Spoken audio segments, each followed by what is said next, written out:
The entire hearing lasted less than 10 minutes. She presented zero evidence. Hello everyone, welcome back to my channel Ara Zone Stories. Today we have a story where this woman failed miserably when she tried to prove her innocence in front of the judge. It's a complete story with happy ending. Let's see how this story ended. I met her online a decade ago doing a 52 books in 52 weeks reading challenge. She posted that she was undergoing chemo/radiation for stage 4 cancer. I organized a care package and sent it to her. I had no romantic interest in her and didn't even know what she looked like at the time. She messaged me a couple of days later saying that she cried when she saw the package at her doorstep. Nobody has ever done this thoughtful for me before. We continued to exchange messages and became friends over our shared interest in books. Eventually, the friendship morphed into a long-distance relationship. I flew to Texas to see her, she flew to Pennsylvania to see me. Back and forth, back and forth. In 2015, she permanently moved to Pennsylvania. I put a down payment on a house, she was broke, proposed to her later 11 months later, and we got married the following year. She had a laundry list of psychiatric problems, bad anxiety, severe depression, horrible PTSD, etc., which I was aware of but didn't realize their severity until we started to live together. But I was committed to her at that point. Like penguins, I commit for life. The good times, the bad times, and everything in between. Over the next 7 years, I was there for every low point in her life. By the time our marriage was ending, she was at the highest point in her life. All her psychiatric problems were under control. Her career was blossoming while working from home the entire time and making the most money she's ever made. She later wrote in court documents that I made her take that job so I can control her. The weasel she was cheating on me with lived in New York, and she used the need to visit the company's office in New York as a cover to see him for at least 2 years. I started seeing him before COVID started is all I got out of her, because she didn't want to talk about the affair. She was most likely cheating on me the entire time we lived together, because she's been making these trips to the New York office since 2015. In 7 years of living together, we had one fight. On our honeymoon in Key West, Florida, she got so mad at me when I called to check up on my parents. We made up and she learned to accept that my parents are extremely important to me, and I continued to call them daily. She didn't seem to mind. Remove the stress of children, we didn't have any, and money, we both had great careers, and there was nothing much to argue about. What looked like a good marriage was in reality a parasite-host relationship. As I learned more about her toward the end of our marriage, I realized that this was not a woman. This is a parasite who used me to stabilize her life. Once I stopped serving her purpose, she discarded me like a piece of trash. In January 2020, we flew to Oklahoma and put down a down payment on a plot of land so she can be closer to her family. Construction on the house began the following months. We permanently moved to Oklahoma in August 2020. I left my family and friends behind in Pennsylvania where I lived for 20 years just so she can be happier. She was cheating on me while the house was being built. After D-Day, I asked her over and over, why didn't you just divorce me if you didn't want to be married and let me stay in Pennsylvania with my family and friends? Her only response was, I'm a coward. According to this gutless parasite, up until our marriage, she's never been in a relationship where she wasn't treated like crap. She was willing to drag it out and lead me on until she was finally ready to money branch into her next relationship. Naturally, you might wonder why I didn't suspect anything for years. She was love bombing me. Every day she'd hug me and tell me how much she loves me, how much she appreciates everything I do for our family. We had 2 cats, no kids. In my birthday card prior to D-Day she wrote, I'm looking forward to us growing old together. Just a ton of smoke and mirrors to distract me. D-Day was December 12, 2021. She slipped up and gave me a reason to become suspicious. She was an alcoholic. She'd binge when I left for work at night, but sober for 1.5 years at this point. She said that she wants to fly to Chicago for an Alcoholics Anonymous conference. Sure, no problem. She bought a gift for her Alcoholics Anonymous sponsor who she claimed was one of the most important people in her life, but she left it at home. I thought that was very odd but not enough for me to snoop. Later that weekend she texted me, I'm so messed up and going through the steps again. She never talked like that. I interpreted it as her getting drunk, which made no sense. You're around your sponsor and other Alcoholics Anonymous members and you got drunk. I googled to check if there was an Alcoholics Anonymous conference in Chicago that weekend. There wasn't. For the first time in our marriage, I went through her iPad. I found photos of her having bedroom activity with another guy, and screenshots of explicit messages he was sending to her. I'll post the full story in the future. My first and last journal entry. I will say that I made every mistake imaginable. I shed more tears than her. I considered reconciliation. I did the pick-me dance. I took her out on dates. I had bedroom activity with her. But the attraction faded very fast as I learned about her ugly personality. Soon I couldn't look at her hideous face any longer and ended all physical contact. But for the sake of not dragging this out for too long, I filed for divorce, and it was finalized less than 2 months after D-Day. She refused to tell people the real reason why we were getting divorced. She wanted to sweep the cheating under the rug. Eventually, she relented and said that she'd tell her parents. On February 1st, 2022, as she was moving out the last of her belongings, I asked if I can say goodbye to her mom, who was waiting outside. Her parents treated me like a son, as did the rest of the extended family. I told her mom, "Sorry that it didn't work out between your daughter and I," to which her mom responded, "That's okay. You are both equally responsible for this." Equally responsible. This pathological liar. I have screenshots of her lying about her identity online. Must have lied to her parents and smeared my name to her parents. Hearing her mom say that set me off. At that moment, I decided to wait until all legal documents were signed to expose her. The parasite ended up paying through her teeth financially. She wanted an uncontested divorce in our no-fault state. I guess she didn't want to stand in front of the judge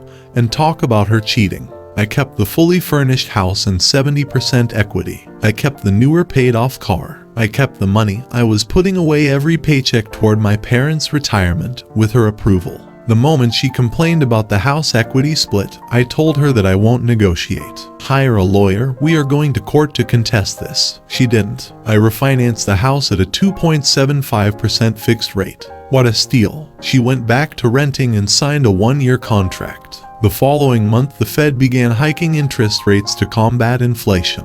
The mortgage rates have at least doubled since then.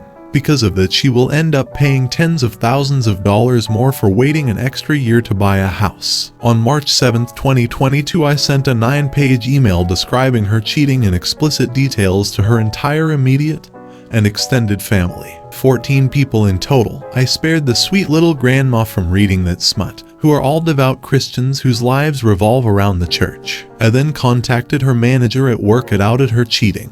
I contacted the CEO of her company and did the same. 5 days later, there was a knock on my door. When I opened it, there was a sheriff standing with papers in his hands. I was served with a restraining order for harassment and stalking. To make her case stronger, she lied and wrote that I also mistreated her. She asked the judge to order me to enroll into a domestic abuse program. Mind you, I've never raised my voice or my hand at this woman, even after what she did to me. This is someone who makes impulsive decisions without considering long-term consequences. She lied and wrote that I never let her leave the house alone. I made her work from home, so I can control her. I controlled what kind of makeup and hairstyle she could wear. I abused our cats. I made posts on this subreddit saying that women in other countries get jailed or ended. I made a post on this subreddit saying cheaters, not women, are punished for infidelity by fine and even jail in other countries. She replaced cheaters with women and fined with ended to make me appear violent. You should have seen the dumb look on her face when I brought that piece of evidence to the courtroom, and my lawyer made her read it out loud. In the end, she still ended up standing in front of a judge and a packed courtroom and being exposed as a cheater, something which she desperately tried to avoid earlier. After multiple delays, I finally had the restraining order hearing 6 months later. She looked like absolute crap when she walked it. Those 6 months have not been kind to her. It looked like she has gained more weight. She was already fat before. Her stomach fat still visible, even though she tried her best to hide it. She tried to cover her acne scars with makeup, but it looked so bad. Like a kabuki mask. Apparently my email caused a lot of problems within the family. Of course, she never took any accountability and blamed me in the courtroom for sending it. The entire hearing lasted less than 10 minutes. She presented zero evidence. I had extensive evidence to disprove every single one of her claims, but only needed to present one. Months and months of credit card statements showing that she was going to stores, restaurants, cafes, etc. while I was at work. Photos of us out together and her wearing different hairstyles and makeup. At one point, the judge turned to her and asked, "Do you have any evidence to prove what you are claiming? Any witnesses who can corroborate what you are saying?" She replied, "No." Her case was thrown out due to lack of evidence. The only reason why I haven't pressed charges against her for false allegations of mistreat is because I don't want to be stuck in another 6-month-long legal battle with this parasite. In the courtroom, she tried to portray as if I was obsessed with her. I've moved on with my life a long time ago, and I'm exponentially happier than I've ever been while with her. I realize now that I was never happy with her. I was only content. Ironically, cancer brought us together and I didn't find happiness until I excised the cancer out of my life. If she ever tries to contact me in the future, I'm going straight to police and pressing charges for false allegations of mistreat.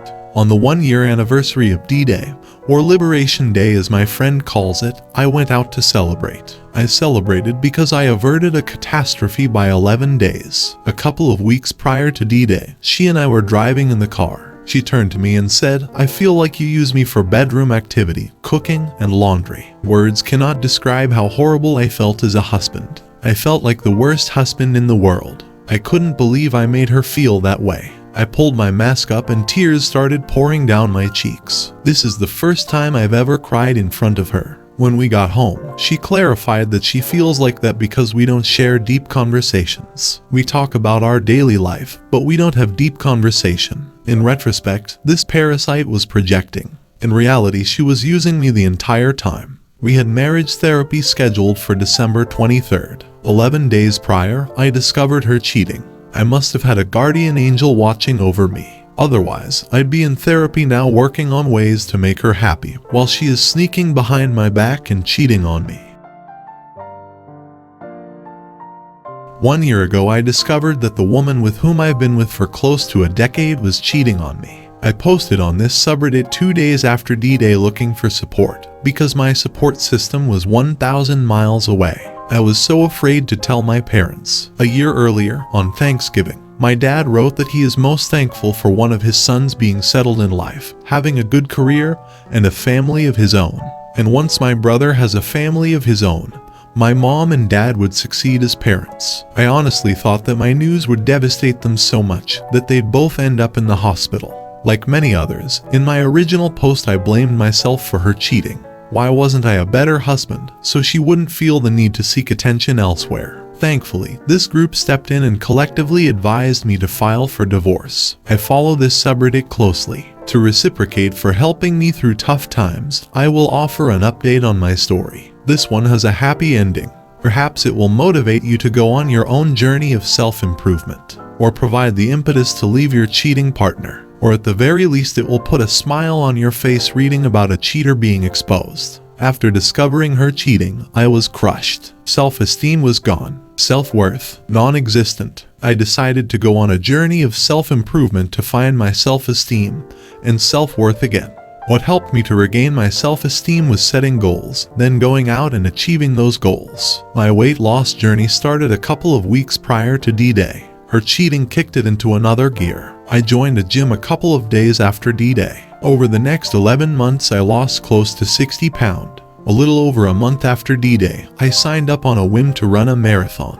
I was still overweight at the time and hadn't ran a mile since playing high school soccer. But I had 87 days to prepare, and I was determined to finish the marathon at any cost. I finished the marathon in a little over 5 hours. After finishing the race, my self-esteem shot up. If I can do this, I can do anything I set my mind to. I'm currently looking for an endurance coach to train for a triathlon. A couple of months after the marathon, a friend challenged me to do a bodybuilding. It was so outside of my comfort zone to stand half-dressed in front of a large crowd, next to competitors who have much more experience than me, and to be judged, but I accepted the challenge. With only 16 weeks to prepare, I needed professional help. I hired a personal trainer. Here is a collage of my physical transformation since D-Day, culminating in getting on a bodybuilding stage and winning a medal. At this point, I'm looking good and feeling good. Self-esteem is through the roof and I'm oozing confidence. I'm currently training for one more show in June and one in October 2023. I made a wager that I will take home the first place in my class in October. This year I've been purposefully putting myself outside of my comfort zone. After 10 years as a registered nurse working with adults, an opportunity came up to work with children. This is way outside of my comfort zone. Health problems, common medications, and communication in general is completely different between adults and children. But I jumped at the opportunity and have absolutely loved it. Today I work at a children's psychiatric hospital where we provide crisis intervention. Since the divorce, I will double my income in the first fiscal year. The goal for 2023 is to bring in 200 Kelvin. I'm in the last semester for my master's degree. I should be finished in the next couple of months. I took a 7-day, 10-state, 5,000-mile road trip to Montana with my best friend. While married, I always wanted to visit Montana, but never pulled the trigger. We had an absolute blast. The highlight was going on a fishing charter, each one of us catching a 29-plus-inch lake trout, then cooking it at our lakeside cabin. The goal for 2023 is to cross off a bunch of other states on the visit every state in the US bucket list. I'll be hitting Alaska, Pacific Northwest, and Southeast states. This year I've invested more time and money toward my health and well-being than I did for the past 10 years combined while married to her. I attended 3 individual therapy sessions. My 4th session lasted 15 minutes. I had nothing to discuss about the past and wanted to focus on the future instead. As Wayne Gretzky said, I stake where the puck is going to be, know where it has been. The therapist said that he didn't feel like I needed any more sessions because I was doing so well. It's been a complete recovery at that point. I have no triggers. I used to get a recurrent nightmare of the two of them laughing at me, the clueless husband. Those nightmares stopped once she lied in the restraining order about me mistreating her. At that point, I realized that this parasite doesn't have an ounce of care for me, so why should I for her? The weasel's birthday is 9 days before my own, and I completely forgot about it this year. On D-Day, or as my friend calls it Liberation Day, I went out to celebrate. In regards of my romantic endeavors, I waited until the restraining order case against me was dismissed before pursuing women. I whiffed on my first try. I asked a co-worker out on a date and was hit with a, "I'll think about it, and I'll let you know" reply. Ouch, in my mind. If it wasn't an enthusiastic yes, then it's a no. A friend suggested the Hinge dating app. I had a bunch of success there, lots of matches, took one woman out on a date. I'll preface this by mentioning that the last time I courted a woman was a decade ago. We were sending each other love letters through snail mail. This woman and I clicked very well while messaging each other, and then, a couple of hours prior to the date, fireworks. I told her that I have the date covered, and don't want her to reach in her purse to pay for anything. Also, that I will hold the door for her wherever we go. Well, she didn't appreciate that. You should have put that in your dating profile. This is 2022, and most women don't need a man to pay for them or hold their doors. Prior to this, I asked what her boundaries are regarding holding hands, hugging, and caressing on the first date. She said that she needs to feel comfortable just to hold hands on the first date. Fine, it will be an Amish date. It will be like taking my sister out on a date. Needless to say, it'd get tense a couple of hours prior to meeting up. I asked if she wants to cancel. No hard feelings if you do, to which she replied, "No, I'm intrigued by you." I could have canceled, but honestly, I wanted to see how much of a disaster the date will turn out to be. I imagined dinner to be the dinner scene from Mr. and Mrs. Smith followed by the scene where they're trying to murder each other. We met up and actually had a great time. Had a drink, then took a private Latin dance class, and had dinner afterward. No tense moments or awkwardness. At dinner, I told her that even though I had a great time and found her attractive, I don't see this going past the first date. Even though we meshed well that night, we'd clash in the future because of our personalities. I walked her to her car. She was gushing over me the entire time. She gave me a long lingering hug and we parted ways. When I got home she texted me, "It looked like you wanted to caress me all night." I replied that I did, but I respected your boundaries. She followed that with, "Maybe I should have caressed you then." I told her to come over the next night to cook dinner at my place. She obliged. 24 hours later we were fooling around in my bed. She said that she wants us to date casually. Perfect for me. That gives me time to focus on my other goals. I ended up ending it with her a couple of days later because she disrespected me. After the parasite I was married to was so disrespectful toward the end of our marriage, I vowed to never let another woman disrespect me ever again. Had I started dating immediately after the divorce, I'd have probably put up with a lot of nonsense, because my self-esteem was gutted at the time. And then I met my current girlfriend. I matched with a gorgeous Latina who was not only open to chivalry, but welcomed it. In our conversation, she said things like, "It'd be an honor to go on a date with you." No woman has ever said that to me before. Since day one, she has done nothing but build me up instead of criticizing the way that Parasite used to do. When we met up, she immediately went for a hug. She held my hand while we were still in the parking lot, and waited for me to open her door throughout the night. At the bar, she touched my arm and shoulder while laughing.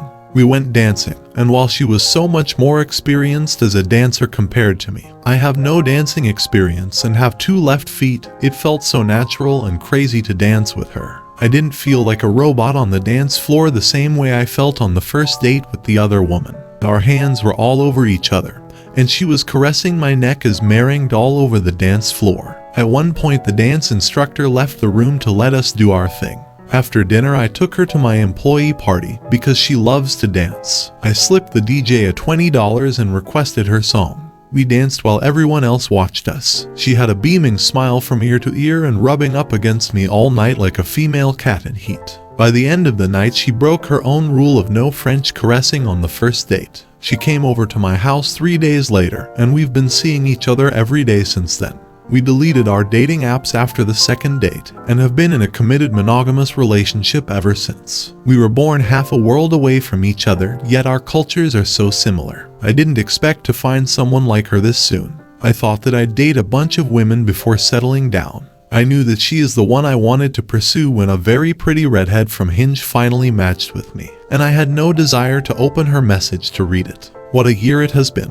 It started out in the worst possible way, and it's ending on the highest note imaginable. And the most exciting thing is that I feel like I've only scratched the surface. To culminate the success, I commissioned an artist to do this painting titled "Rebirth of a Man" for me. I told him in January 2022 about my situation, the beginning of my journey towards self-improvement, and where I see myself in the future. This was his interpretation. I had no expectations going in, and he still managed to blow them away. He delivered the painting to me shortly after I competed at the bodybuilding show. How appropriate. I hope that my story helps a bunch of you. It's so scary to leave the cheating partner. I've been there myself. At one point, I considered reconciliation before finally pulling the trigger on divorce. But know that there is an exciting world out there beyond the walls of your current relationship. You will meet someone who shows you what a healthy relationship looks like. It wasn't until I met my current girlfriend did I realize that I was never happy with the parasite I was married to. I was content while with her, but never happy.